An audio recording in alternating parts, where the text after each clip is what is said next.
Hi, welcome to Richard Kabili YouTube channel, and for today's tutorial, I will be teaching you on how to enable and disable repeat count times in basic navigation voice control on iPhone X. But first, kindly subscribe to this channel and don't forget to hit the subscribe button and the bell to notify you for the new updates. And let's start.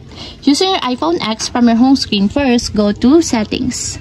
Then in the Settings, scroll down and find Accessibility and then tap. Then in the accessibility, scroll down again and go to physical and motor section and then tap the voice control. Then in this part, in the voice control, go to this section and then tap the customize commands. Then after that, in the customize command, tap the basic navigation. Then in the basic navigation, scroll down and then find and tap the repeat count times. Then in the repeat count times, as you can see that it is already enabled. But you have to activate also the switch button under the confirmation required to fully activate or fully enable the repeat count times in your basic navigation until it becomes green. And if you want to disable or turn off, just tap again the switch button just like this.